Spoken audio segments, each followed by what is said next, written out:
WNYU, the New Afternoon Show. We have some special guests. We're playing some special, I guess you could say unusual for this broadcast type music. And that was an old familiar name, if I'm not mistaken. Yeah, that's Burt Bacharach making a movie in Savalia, some of the incidental music from After the Fox, which is a really funny movie with Peter Sellers and Victor Mature and From Martin Balsam. Way back when. Actually, it's so old that Neil Simon wrote it, and it's funny, which seems like science fiction at this point. Exactly. Ancient history. Yeah, it's really good.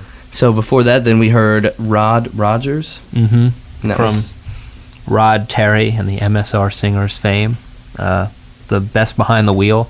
I'm not sure. I think he's one of those guys that, like, you put the ads in the back of comic books or something. You want to be a songwriter, and you send them some lyrics, and pay him pay him $100, whatever it costs, and they turn out like a song. He puts music to it? Yeah. Really? And I think, that's how you can become like a big star. They used to have those. And then there would be these albums of, compiling them, and they're really ridiculous things, these songs. It sounded pretty wild, though. Yeah. And before that, we heard something from Rod and his group that you were just mentioning before, Rod Terry and the MSR Singers. Yeah, what did we hear? What was that one? Oh, Beat of the Traps, yeah. Which inspired Georgia to play drums, as you I think Will also. Yeah? You were Beat of the Traps, kind of guy? Yeah, no doubt about it. I was in the other room, but it inspired me. And we've been joined by Will Rigby, and he's performing tonight as well, down at the CB's thing. Yeah, don't be late, folks. What time is it going to actually be occurring? Well, me and my wife are playing second. Actually, my wife's in the first band, too. But I don't know what time it all starts, 10 or something? I think so. Yeah. But don't be late anyway. How is it playing with your wife in a band? Or just, performing with her? It's kind of personal, don't you think? Yeah, but we're trying to get it out of here. Yeah. It's great. Yeah? It's a whole new concept. Mm-hmm. I've talked to bands before who, there'll be brothers in the band or... Well, it's not really a band. This is the first time we've ever done it. Oh, okay, so it's not like... It's just the two of us and a guitar player. Trying to have some fun? Yeah, just making fools of ourselves. Anything that we can expect from the set? Will we be hearing dB's? Incredibly bad mandolin playing by myself. Uh-huh. You don't really... I promise. You don't really hype up your mandolin playing? I never played it before. Uh-oh. Before, like, 3 days ago. So how's it coming? Well, I'm not going to play a whole lot of it, so don't get too worried. How about the banjo? No banjo. No banjo activities tonight? It seems like the mandolin and the banjo would be somewhat similar, just due to the, finger-picking nature. Well, actually, a mandolin has a real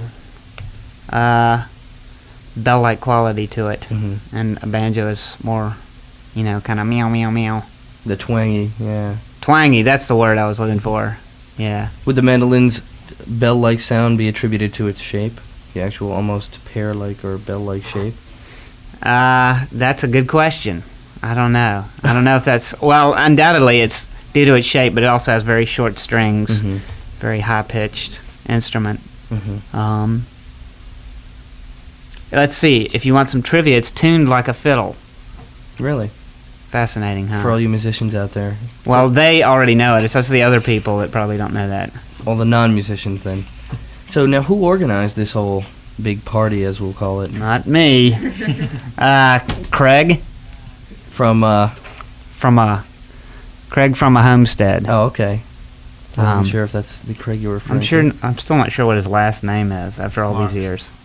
Craig Marks. Now, how did he come about Hi, contacting everybody and, saying, well, this is the lineup we want to have, these are the people we want to have performing tonight? Well, he talked to me at a gig. Mm-hmm. I don't know if that's the way he talked to everybody, but he probably called some of them on the phone. I've known him for years. I think they've known him for years. Live streams and stuff. Yeah, he wants to be a big shot promoter. Don't we all? So we're going to have him doing this tonight, and then who knows, a year or two from now, he's going to be losing hundreds of thousands of dollars on Monsters of Rock type tours or something like that, Someday when Camper Van Beethoven is over the hill and they can't fill the Ritz, he'll be booking them there. Just kidding, Craig. Yeah, right. So what have you been doing on the side now, as opposed to well, this is obviously a side project, but the main. Well, last band. week I played with Carmig DeForest, this guy from L.A. I was in his band. He was in town for the seminar, I believe. Yeah, well, he was here during it, but we played last week. Mhm. I don't know why his timing was such. I guess he just didn't get it together early enough. I know gigs during the seminar are really hard to come by, but Definitely. He probably wanted to be paid. yeah.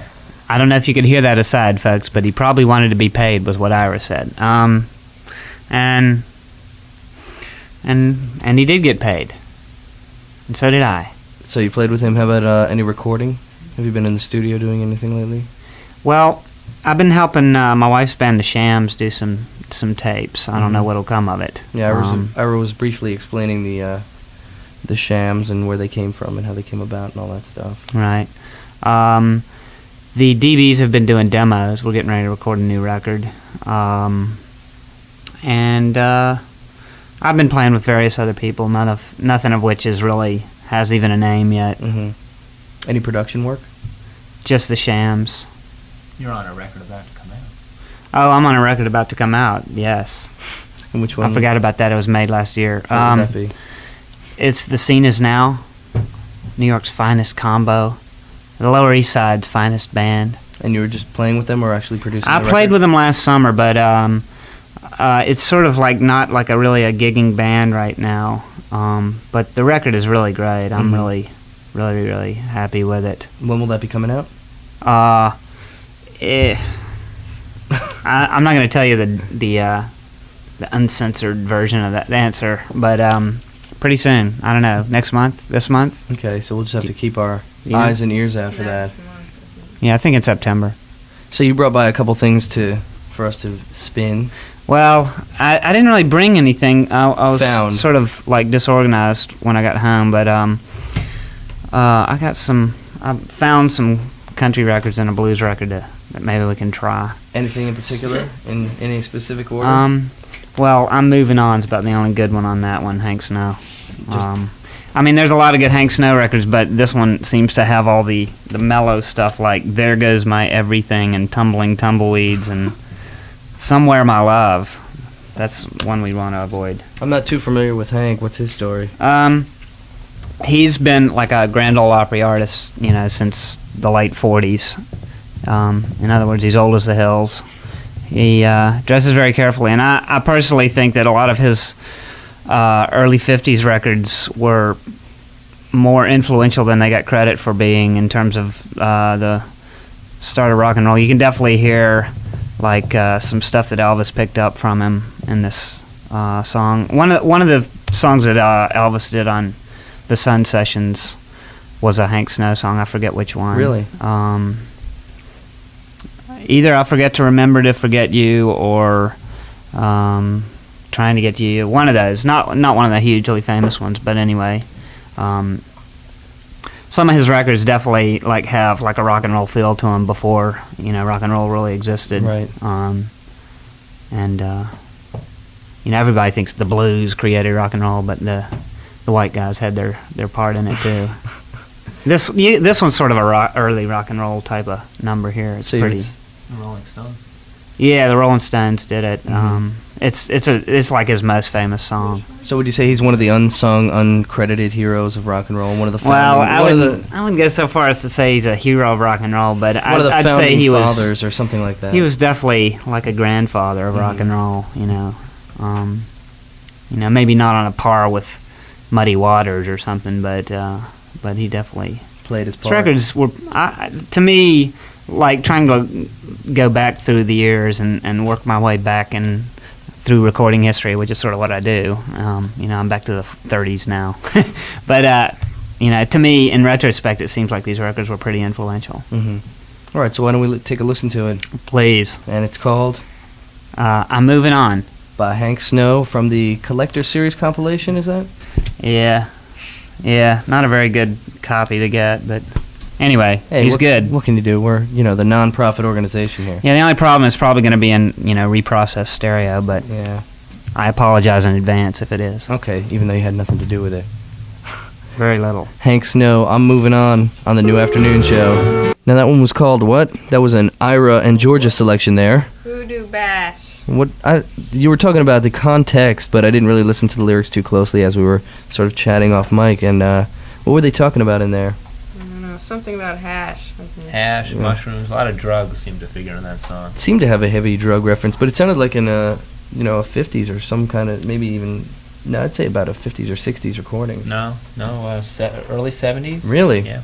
It was by Peter Stample. You can just ask him tonight. I'm sure he'll tell you all about it. He'll be down there performing with you? He's quite a raconteur. Think he'll be doing something of that nature?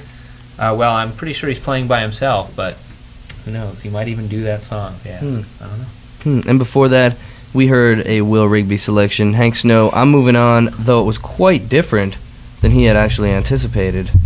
Yeah, after all that introduction I gave it. I couldn't believe it. How embarrassing. Those watery Hawaiian guitars and stuff. Y'all's record, your country rack, I mean, it's got stuff like Dash Rip Rock in it. I mean, it's kind of, but it's got like every record Jerry Reed ever made. That was pretty impressive. So you should have busted out a Jerry Reed. Yeah, I know. Probably would have gotten the authentic recording at least. I don't know that many of his records. You probably know more than I do. Well, when you're hot, you're hot. You know that one. So now the show is tonight at CBGB's, and you want to run through the whole artist repertoire? I mean, the lineup of the people playing? Your turn. The Shams, Will and Amy Rigby, and us, Yola Tango, and Peter Sample, and Jad Fair. Sounds like a huge lineup, something for everybody, something that you wouldn't want to miss, unless you're going to see who's playing Gut Something Bank else. at Maxwell's.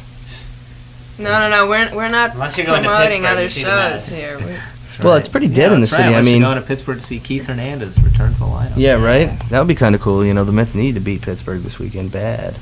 They need it bad. But anyway, we're not here to talk about sports. I hate when they talk about sports on music-oriented radio programs, you know? Yeah, but it's all we think about. Yeah. Don't you enjoy when they talk about music on sports broadcasts? Yeah, right. That's even better, you know? I mean, the radio, the music people can know a little bit about What was that song sports. they were talking about for like a really long time?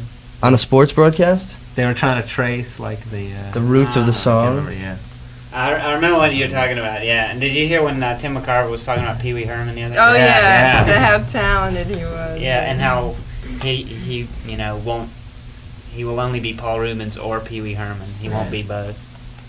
That's pretty wild. Yeah, they talked about it 2 days in a row. The first day, Steve Zabriskie was saying how much he loves him, and the second day, Ralph Kiner was saying They probably got a really nice, sarcastically how he doesn't like him. They probably got some nice money from whatever Orion Pictures or whoever put out the new movie to, hype it up Yeah, a they bit in a very probably- subtle manner.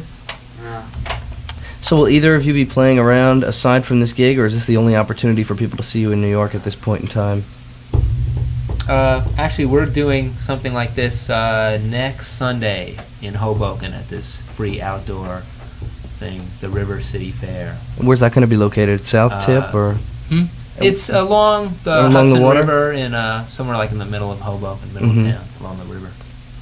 I guess there's that large stretch where they have the fair or something like that Yeah. every year. Maybe it'll be that. That's It what it is is. what It's- it is. Okay, Frank yeah. Sinatra Drive. Really? Is that what it's called down there? Yeah. I never really noticed the street signs. Great view of the city from there, though. Mm-hmm. Sounds like a really nice place to have an outdoor If the haze is lifted. festival of sorts. And you will? Well, like I said, me and Amy have never done this before. I mean, I'm sure it'll work out just fine. I'm not worried about it, but we don't have any plans to repeat it right now. I was just going to say, and if it does work out fine, would you be doing it again in the near future, or you don't know, I guess, at this point? Hope to. Mm-hmm. Let me There's a just, call coming in, folks. there is, but we're not going to take it at this moment. Maybe Speak for yourself. you can take it. Hello. So our next selection I is didn't want to talk to you. a selection of Will's, and it's from a compilation. Oh boy, we're continuing in the smoked drug Lyrics.